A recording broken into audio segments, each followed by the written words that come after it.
Hey, what's up, everyone, and welcome back to Cinematic Reviews. As always, I'm your host, Chris, and this is a show about all things movies and TV. I got a special surprise episode for you today. Our featured film of this episode was a surprise to me when I finally saw it in theaters a couple days ago, so I thought, let's do an entire episode surrounded by this franchise. It was originally going to be just a reaction piece on the F1 episode coming up next week, but I was blown away by the film that I'm going to talk about today, so I really wanted to do a full-length episode for it. Before we get into that, though, we're going to go over some major headlines that have hit the news front this week. At the top of the episode, a couple of reminders. You can watch the show every week at youtube.com/the cinematic reviews. You can also listen to the audio versions on Spotify, Amazon Music, Apple Podcasts, and many more podcast listening platforms. You can also subscribe to the show on YouTube and follow the show on X, Facebook, and Instagram. It helps the show out a lot, and I appreciate all the support over the years with the podcast. So with that, let's head over to news and reactions.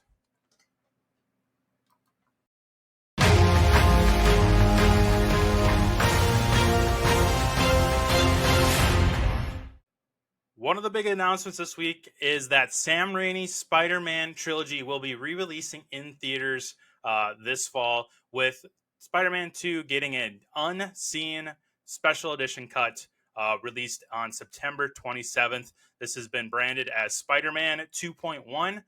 It's very exciting to see the Sam Raimi trilogy getting some spotlight once again. It's one of the greatest comic book trilogies, I think, in the past few years. Tobey Maguire, of course, is a fan favorite as Peter Parker / Spider-Man. So it's very exciting, especially that unseen cut of Sam Raimi's very popular and beloved Spider-Man 2. So that is awesome news to hear that coming back. We also have Lilo and Stitch, the live-action remake, hitting $1 billion worldwide, which is pretty amazing considering that the film only had a $100 million budget. On top of that, that means that Lilo and Stitch 2 has been confirmed. I think Disney was kind of waiting for those final profit numbers to come in before they made any major announcements. But I have a feeling when they made this film, they were already discussing a possible sequel. But with it hitting $1 billion off of the small budget that it did have, it's no surprise that Lilo and Stitch 2 will be coming in the near future. Disney has come out and said that this will not be a remake of the Lilo and Stitch 2 Stitch Has a Glitch movie. This will be its own installment, its own story. So I'm very curious to see what they have in store for the live action version of Stitch. That's really it for all the news that I could find, any blockbuster news, I should say. But I do have one reaction. I binge watched Squid Game 3 yesterday when it was released. On top of that, we also have the season 4 of The Bear, the popular Hulu show starring Jeremy Allen White. I have not seen that, but that will be a reaction coming on later once I watch that. But I did manage to watch all of Squid Game 3, the popular Korean Netflix series that took people by storm when that first one came out. I still really enjoyed it. The ending to the whole storyline that was set up in season 1 felt a little bland for me. I think because of what happened, I'm a little biased on how they ended it and didn't really vibe with it. I won't spoil any of the ending since it's only been out for like 24 hours. But I was not a fan of how it ended, even though it does make sense when you look at the story as a whole and kind of the tropes and the moral of the story that they kind of told through these 3 seasons over the years. But I wasn't personally a fan of it. I think they could have landed the plane a little bit better and a little more interesting. But the way they ended it, I guess, isn't a surprise to me in the way that I kind of figured they would, just so that they can keep expanding the Squid Game name to other spin-offs or whatever it may be. It has been a very beloved and critically acclaimed, I would say, Netflix series. So we'll be getting more Squid Game for sure, whether that's a new storyline, a movie, or another spin-off shows. I guess we'll see what they have in store. maybe they go to a different country like America or London or something like that, which would be pretty cool to see the Squid Game kind of spread out throughout the world instead of being mainly focused in the Korean region of the world. So check out Squid Game 3 today on Netflix. You can watch all 3 seasons back to back and get that whole storyline for you. So with that, let's head over to our featured film of the day, Ballerina.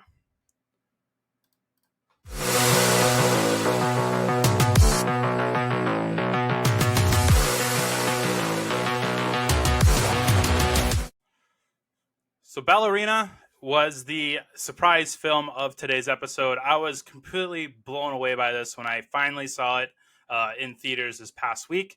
It stars Ana de Armas as Eve. It also brings back popular characters such as John Wick, who is famously played by Keanu Reeves. Winston makes a return, who is played by Ian McShane, as well as some others like Sharon, the director, make appearances as well. Sharon, of course, played by the late Lance Reddick. He is sorely missed in this franchise, but it was really cool to see him do one last installment before we say farewell to this Sharon character. But Ballerina was incredibly awesome. One of my favorite movies of the year so far, which I'll be talking about later on in the episode. I'll be giving my top 5 films of the year so far. But this film just keeps going with the awesomeness and the excitement that comes with the John Wick universe. This, of course, is the first spin-off installment of the franchise, and I don't think they're going to be stopping anytime soon. I know there's been talks of a John Wick Chapter 5. Chad Stahelski is trying to figure out how it would make sense to bring back John Wick in the series since his untimely death in Chapter 4. But this Ballerina movie, of course, takes place between Chapters 3, Chapter 4. So that's how they were kind of able to play with Keanu Reeves' character in this storyline. But yeah, I think we're probably going to get, maybe Ballerina Chapter 2 or whatever they decide to title it. We could maybe get 3 or 4 installments with her, I hope. And then maybe we start spreading out to some of the tribes that they set up in this film and the rest of the franchise, or maybe they kind of follow Norman Reedus' character, or maybe they create an entirely new character, just like they did with the Eve character in this film. There's a lot of possibilities that they can do with this film, and it's super exciting to see that this installment's getting very good reviews, very critically acclaimed. So that's really good for the franchise itself, so that they can continue telling all the stories that they would like to. This was released back on June 6th of this year. No word yet on if this is going to get put on Paramount or Netflix or Max, but it will end up on one of those streaming services, of course, and then as well as home and DVD purchases, which I'm super excited to own this movie and add it to my collection of the rest of the John Wicks that I have in my digital library. So to kind of break down the cast and give my thoughts on them, we, of course, have Ana de Armas, who plays Eve Makarov. She is a newly created character for the installment of the franchise, in this installment. She, of course, is part of the Ballerinas, led by the director who I've seen in a few installments in the past. She's played by Angelica Houston. If you recognize her, she leads the Romanovska, I believe is how you say. That is their little tribe that also John Wick was involved with in his past life. But Ana de Armas is fantastic. She has been making a name for herself. I'm trying to think of which film I saw her in first. It was probably Knives Out, I think was the first thing I ever saw her in. And then she did a bunch of films like Blonde, the poorly done, I think, Netflix movie on Marilyn Monroe.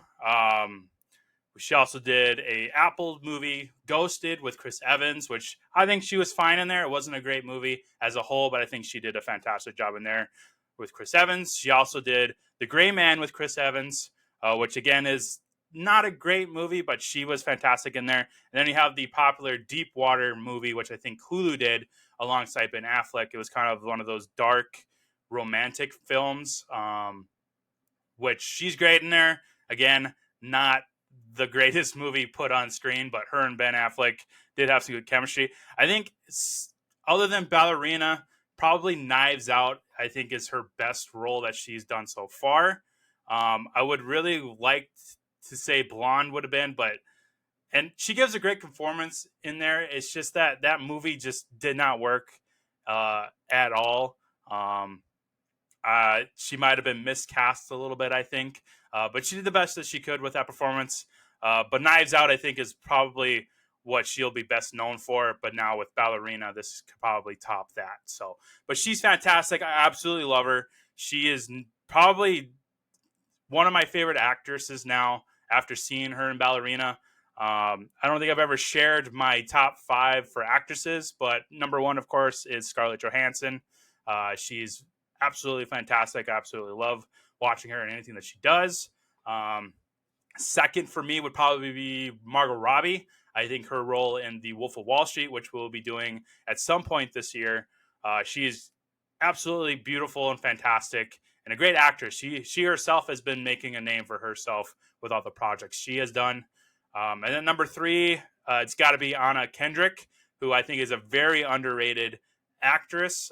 She's mostly known for comedies, but she's done a few serious roles, like The Simple Favor, which I think she's great in. I think she's great in anything that she does. So she's number 3 for me. And then that's probably where I would sit Ana de Armas at number 4. But she is slowly making her name to move up in my list of top 5 actresses. But that's where I would put her. And then number 5, I would probably put Sydney Sweeney, maybe, or maybe Zendaya. I absolutely love them both. But that would be my top 5 for sure.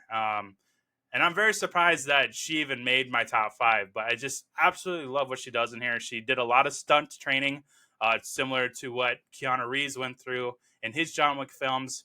I think she held her own in here. She brings the Eve character to life and kind of brings something new to the franchise, which I love seeing doing.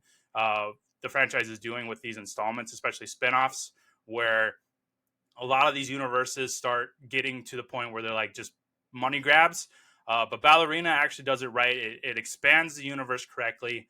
It introduces characters that make sense and that you can relate with, especially the lead, which is tough to nail sometimes. But I think they absolutely nailed it with Ana de Armas's Eve, and I can't wait to see her do more in the future with this franchise. Then we have, like I said, Norman Reedus showing up here as Daniel Pine. Norman Reedus, of course, is famous for playing Daryl in the Walking Dead series. He's also been linked to projects like Death Stranding, Boondock Saints, I think, is the first thing I ever saw him in. But he's really good in here. He sets the crossbow aside and picks up a shotgun in here, and he really does an awesome job with the stunts. He kind of channels, I would imagine he kind of channels his Boondock Saints days with the weaponry that he uses in here. But I thought he was great. He and Eve kind of meet in this movie through coincidence. Eve, of course, is trying to find the killers of her father when she was a child. Norman Reedus' character ends up being a link to that killer. And then Eve kind of gets sucked into his world where he is trying to escape with his daughter from this other tribe within the John Wick universe, which is really cool that they're kind of separating them out. They've introduced this before back in chapter 4 a little bit, and then Ballerina expands on it even more with these different tribes throughout the world, and kind of their own philosophies. Like the tribe that Norman Reedus is a part of is very train heavy. They don't like outsiders. They live up in the mountains, and they kind of keep to themselves and kind of have this own little society there. When an outsider comes in, like Eve does, it kind of throws a wrench into their plans, and they kind of jump on that outsider and basically eliminate them from Earth. So, very interesting storyline that they created here with the Norman Reedus. Then we have the Chancellor, who is played by Gabriel Byrne. I want to say I've seen him before, but I've been trying to place him, and I need to look up his IMDb here because I'm not the usual suspects. Okay, maybe. Oh, Hereditary. I remember. He plays the dad in Hereditary. So that makes total sense where I've seen him. He is the what they call the chancellor of that tribe that Norman Reedus is from. He is the one that killed Eve's father back in the day. I love that opening scene where we have little Eve kind of hiding around the house while her dad's fighting off the chancellor's men. Um, he unfortunately dies right before Eve is able to escape on boat from their house. But that was a really cool way to open up the story, to get some backstory and kind of understand the Eve character. She even picks up a gun and shoots a guy in here, which means she's had some training. And then that kind of leads into the reveal towards the end of the movie, where it's revealed that her and her sister both grew up in that little secluded village in the mountains with their father and their mother, and they were trained in that tribe. I'm trying to remember what the tribe was called. They're throwing a lot of names out in this universe, and it's tough to keep track sometimes. Let me see if I can look it up here. I know this is great podcasting, of course, but I need to know what that tribe name is.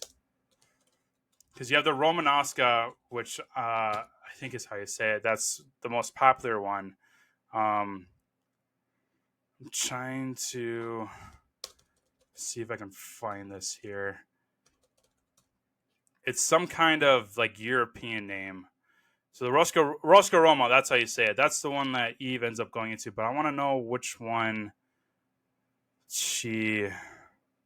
Let's do this. Let's try Villain Tribe.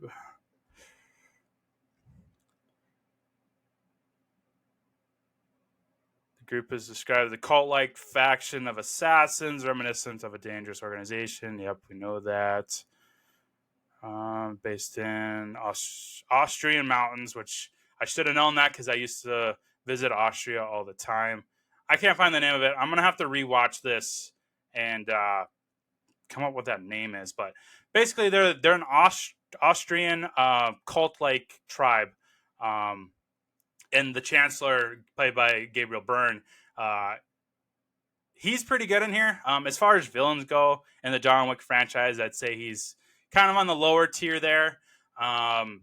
But still really good performance, really good villainous. I think Bill Skarsgård is the best villain. Well, yeah, I think Bill Skarsgård's the best villain so far we've gotten. Chapter 3, of course, was the High Table. Chapter 2 was, I can't remember his name, but he was a member of the High Table. And then 1, of course, was the Russians. But yeah, I'd probably say Bill Skarsgård's probably the best villain we've gotten so far. And the Chancellor's probably at the very, very bottom, but still pretty good performance. I love the energy and the villainess that he brings to the character. I probably would have wished to see him fight a little bit more. That was the thing I wish Bill Skarsgård character did too, but I guess that's not really their mantra as the High Table.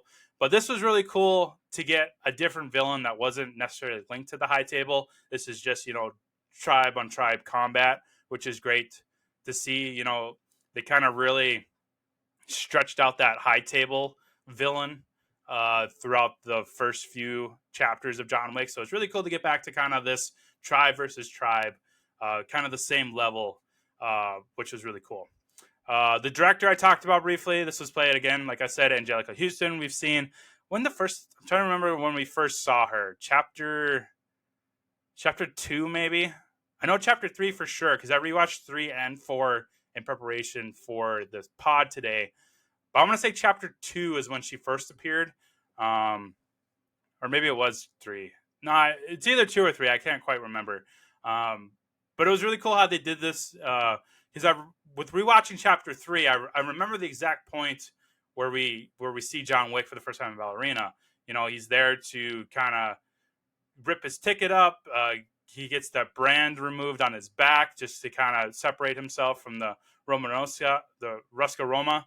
And then here it's insinuated that in between 3 and 4 that he goes after Eve, and this whole story kind of expands that gap between chapters 3 and 4, which is really cool. Similar to what Star Wars did with the Clone Wars series, it kind of expanded that large gap between Attack of the Clones and Revenge of the Sith, which was a few years gap. So Really cool to do that. Speaking of John Wick, Keanu Reeves, of course, returns. I do wish they would have kept that out of the trailers. I understand why they did it. It's a spin-off of John Wick. A lot of people love Keanu. They love the John Wick character. So I guess they kind of felt like they needed to advertise the movie with John Wick. I think it would have been a really good surprise if we didn't know he was going to be in here. If we just went in blind, all we do is see that train coming, and then he steps out of the train, and in the theater be like an awesome like Captain America picking up Mjolnir and Endgame vibes. Um, but I get it. The movie industry now, they have to sell the movie before the movie even comes out because they need to guarantee that they're going to get butts and seats and get those ticket prices. So they had to market this. In their mind, the best way to market it was to slap Keanu's face on it to attract all the people that love Keanu. I don't think they needed to. I think slapping on "From the World of John Wick" is good enough to get people in there. And I think it would have made a more impactful installment if they would have kept John Wick out. Similar to what I talked about in the Captain America Brave New World episode that I did. I think they would have best did themselves a favor by keeping Red Hulk out of the trailers and made that a big theater surprise. That's really what the studios need to stop doing, is making all these different trailers, throwing out all these footages of the movie and kind of revealing too much. That's kind of what Fantastic Four is doing now. It feels like every week they're pumping out a trailer with new scenes and new characters and new angles of Galactus. They just need to they need to stop doing that. Put out, a 30-second teaser, a few months in advance, and then maybe throw out a minute to a minute and a half trailer leading up to the movie, and then leave it at that. And I talked about this a lot on on the Lilo and Stitch episode and the How to Train Your Dragon episode, where studios need to stop pumping so much money into marketing and putting it towards the product itself and being smart with how they do this. This is another real clear example that the studio needs to, keep reveals like John Wick showing up, like Red Hulk showing up in the dark, so that people, when they go into the theaters, they can have, this authentic reaction and feel something during that movie, like Captain America picking up Mjolnir at the end of Endgame. That was really cool because that wasn't leaked. Nobody really saw that coming. And it blew people's mind, similar to like Iron Man's death in Endgame, where nobody knew it, nothing got spoiled online, and that's the tricky part now with social media, YouTube. It's a lot of people are going into these movies knowing a lot and not getting authentic reaction. So I think we need to get back to the days where you had maybe one or two trailers, and that was it. That's all you showed. Maybe a 10-second TV spot, but TV isn't really a thing now with the streaming services going. So that's my little spat again about the studios and their marketing strategies. But it doesn't take anything from the movie itself, because it was really cool to see Eve and John Wick kind of interact with each other. He's kind of showed that mentor role to her in the couple of scenes leading up to that big scene where John Wick has been tasked by the director to take down Eve. But he, of course, gives her the chance to take revenge for her father, because he knows what it feels like with going on a revenge mission in that first film over the dog that his wife gave him. So he sees a lot of himself in Eve, which was really cool. They have great chemistry together. And I love that they kind of keep John Wick in the background, because we still want Eve to be the main character at the forefront of this movie, because this is her movie at the end of the day.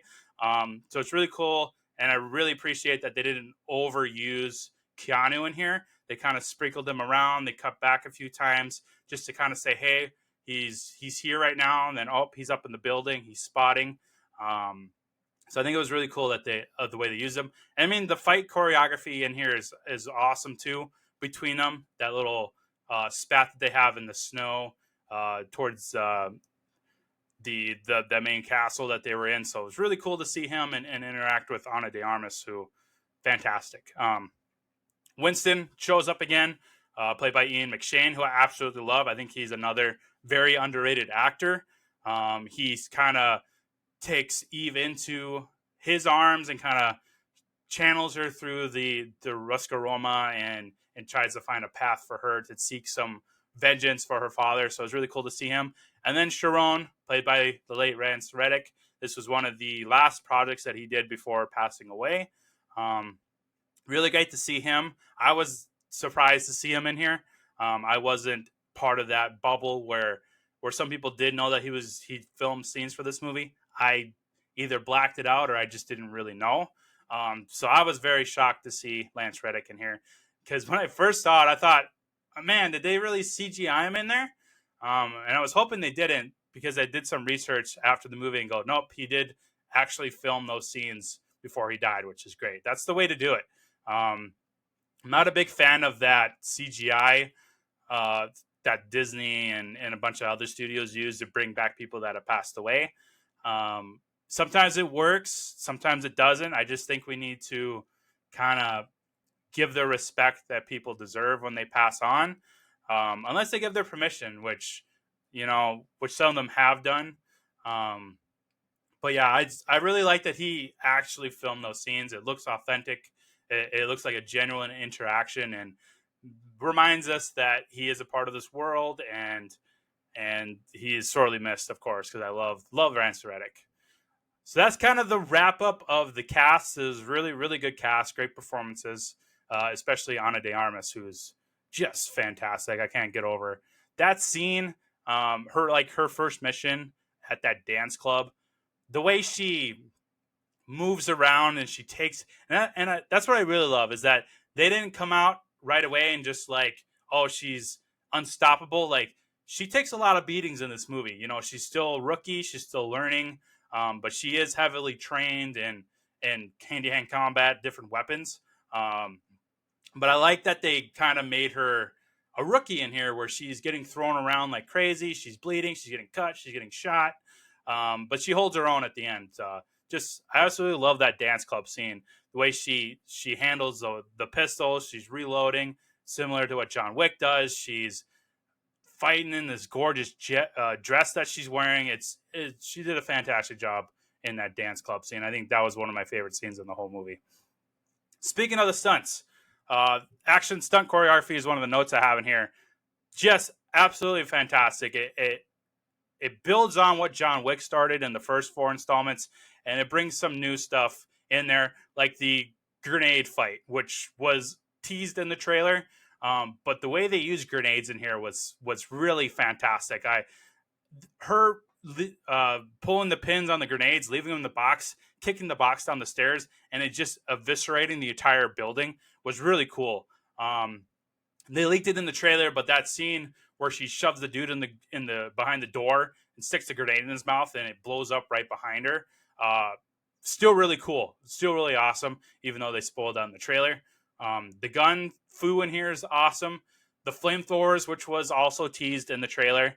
A lot of people think that it went on a little too long, which I kind of agree with, but I guess I would rather have too much of that than not enough. And I think it was awesome the way they used flamethrowers in here, and it was really smart. And I was trying to figure out when the scene first started, like, oh, Ana de Armas is carrying this big ass tank in her back, but no, they got smart, and the way they designed the flamethrowers was really cool. Where they put the gas tank underneath her arm, so that when people are shooting bullets at her, she's not having to like dodge her back and watch where they are behind her in case she blows up. It was really smart to design the flamethrower with the tank on the bottom, which is really cool.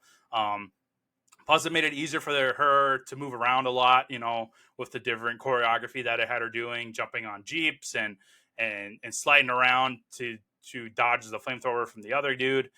And then we get that really big scene where she's out of flamethrower juice, so she has to get the fire hose and basically get this huge. I got flashbacks to the last Harry Potter film where Harry and Voldemort are linking their wands together when they both fire the spell. I got those vibes when I saw her spray the water to fight back the flamethrower as it's going. Really cool. Went on a little too long, but I'm not gonna be mad about seeing more Ana de Armas on screen. So just put her in every scene, and I'll be happy. But choreography and action is really awesome. It's what makes this franchise so beloved, and I love that they kind of keep that momentum going with the Eve character. She even does a lot of stunts that John Wick does, which shows that they were trained in the similar tribe together in the Roma, which is really cool to see.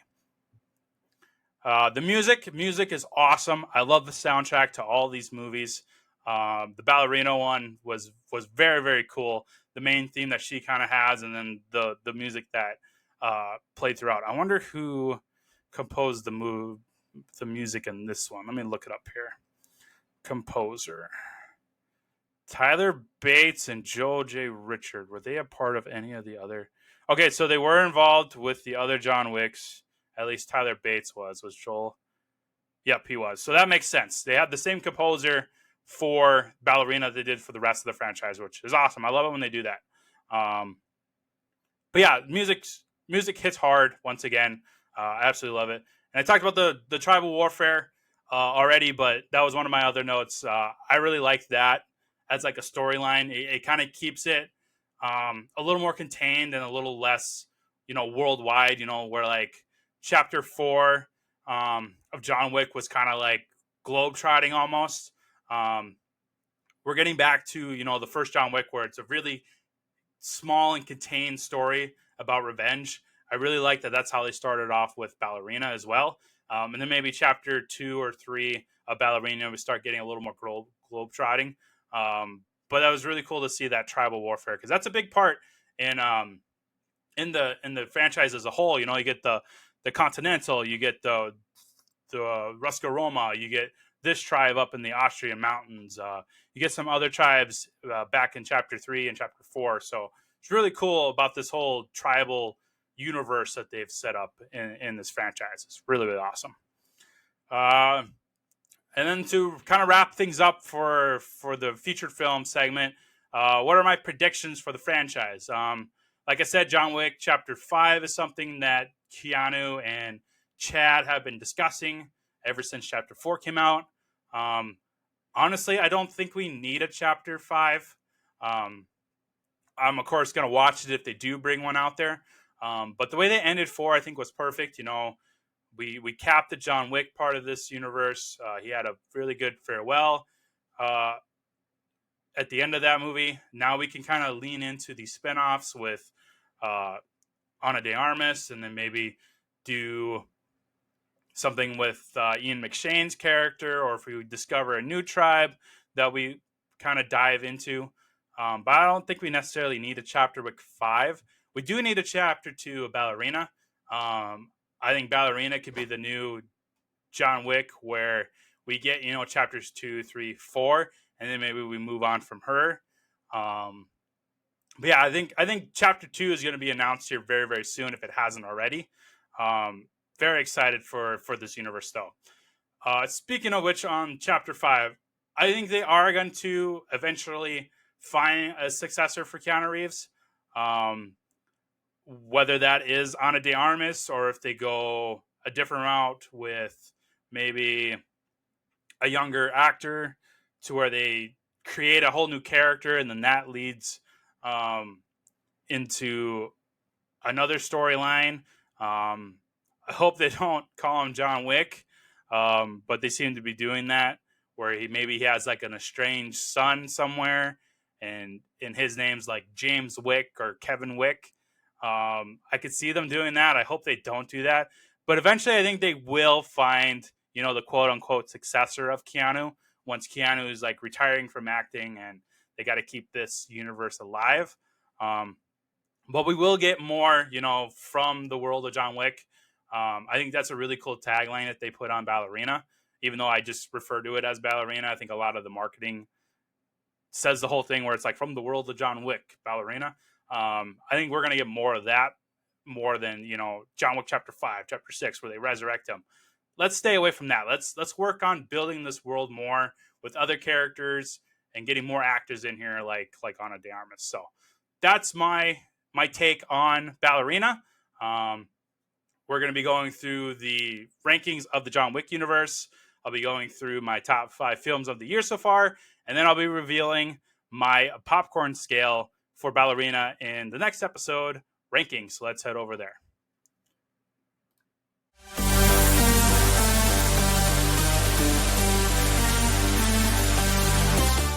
Okay, so first I'm going to go through the John Wick universe ranking.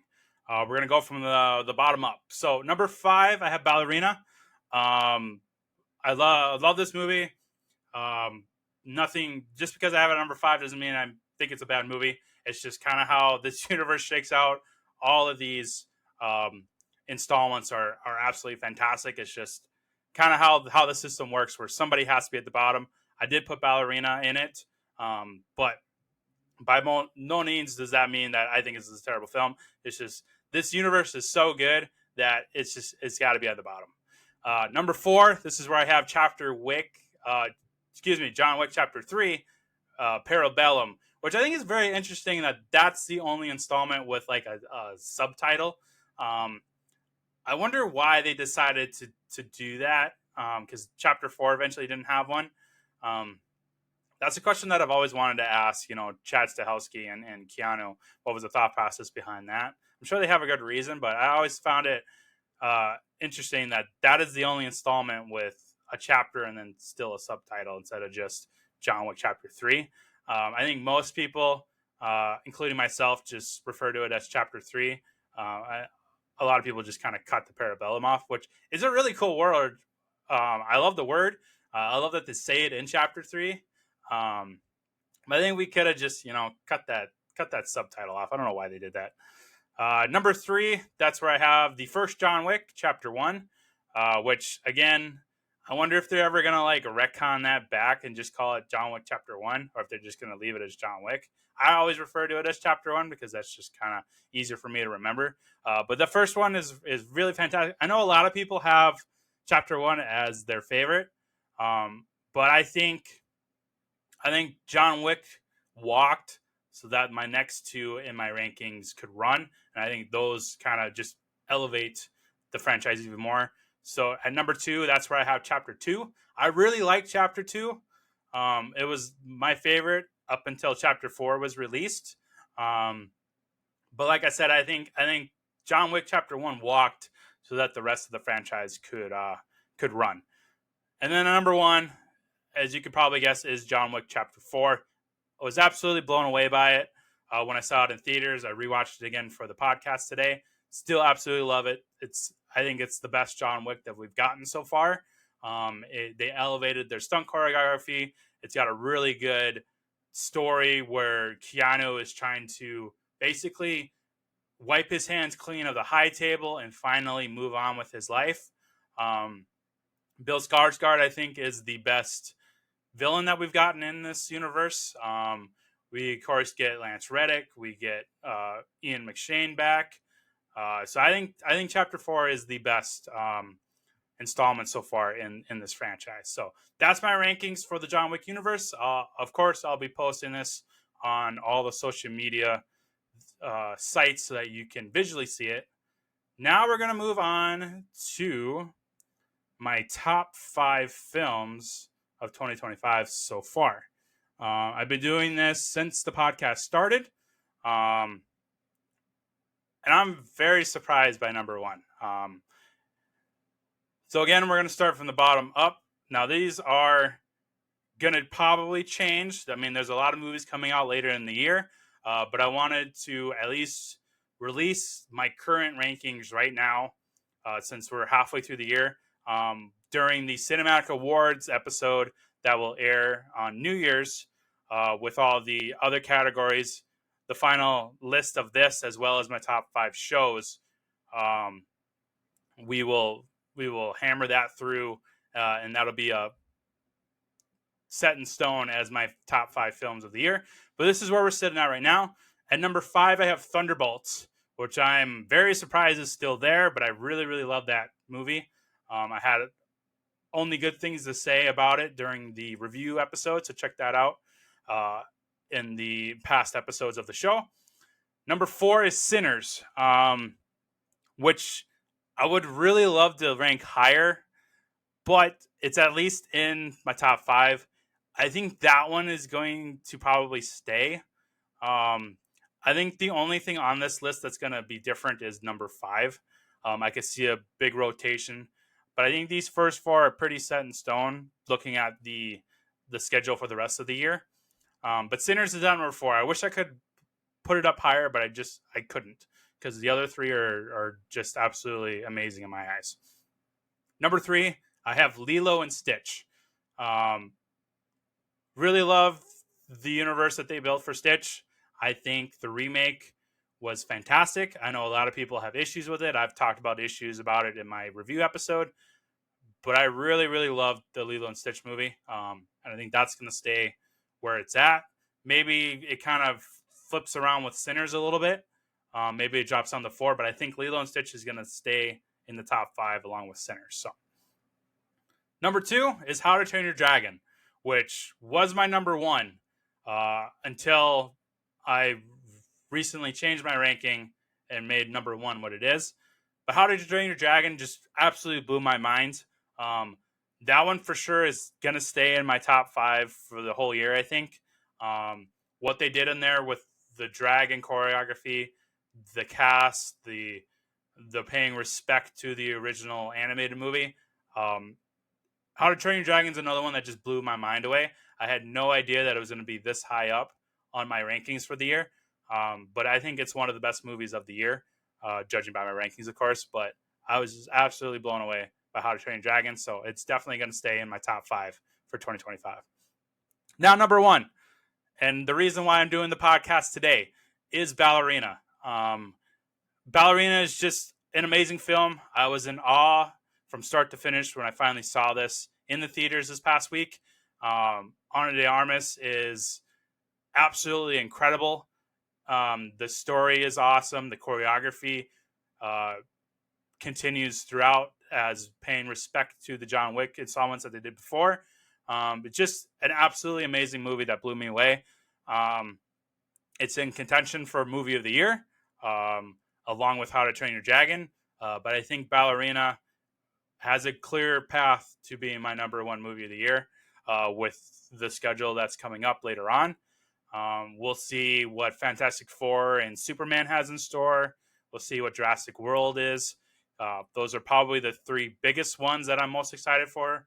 Maybe Wicked Part 2 climbs into here. I really did love Part 1. But yeah, I think Ballerina has a really solid chance of being my movie of the year for 2025. So, which is very exciting. I did not expect coming out of Ballerina feeling like this. But I'm glad it happened because I love the John Wick universe. I'm glad Ballerina worked. I'm glad I love it. I'm glad a lot of people love it because this shows that they don't necessarily need Keanu for the long run. They set the groundwork for this franchise so well that they can pick and choose actors and create characters that can carry this franchise and pay the respect that it deserves from that first movie that came out back in like 2014. So that's my top 5 for 2025 so far. Of course, I'll be posting this on social media as well, so you can take a look at that. Now, for the final bit of things that we need to do for the show today, and that is the popcorn scale for Ballerina. Now, you're probably going through your mind, oh, I bet I know what he's going to do. It's his movie of the year. It's number 1 on his top 5 films of the year, but it's number 5 in the John Wick universe. Well, I'm going to tell you this right now. I am giving it the Golden Bucket Popcorn award. It just absolutely blew my mind. I was going back and forth on it. Is it just 5 popcorn buckets? Is it a golden popcorn bucket? It's the gold popcorn bucket. I think this entire franchise deserves the gold popcorn bucket. Even Chapter 3, which I know a lot of people don't care for. But every installment in this franchise, I'm pretty sure I'm going to be given the golden popcorn bucket tier. So, Ballerina, that is my tier grading for it. I will post that on social media as well, along with the rest of the John Wick universe, so that you can all see that. Looking ahead on the schedule, F1 will be the next episode coming out sometime next week. I'm going to try to get it out possibly Monday, Tuesday. I'd say Wednesday at the latest. That is playing in theaters right now. So go out and see that. I'm very excited to finally see Brad Pitt in what could be his biggest film that he's done in a long time. Looks very exciting. I love anything to do with race cars. And I love Brad Pitt. So I'm very excited to talk an entire episode about Brad Pitt because I don't think I've had the chance to yet. And if I have, it's been a long time. So, and then after that, we'll probably fire up the Fantastic Four season, leading up to the Fantastic Four First Steps. We'll also sprinkle in some other new release episodes like Jurassic World Rebirth. Superman, of course, will be a big episode that I do. But there's a lot of things in the pipeline. You know, there's a lot of other movies that I have lined up to kind of fill that gap between August and then I think Wicked comes out in November. I think Tron comes out in October. So there's about a 2-month gap there where I'll be kind of going back and reviewing some movies that have previously been released but are so beloved, and I can't wait to talk about them. So that is it for today's surprise episode on Ballerina. Take a look at the schedule coming up and check out all the artwork that I'll be posting for everything that I talked about in today's episode. So until next time, stay safe out there. If you see assassins running around, don't give them any shit. So later, everyone.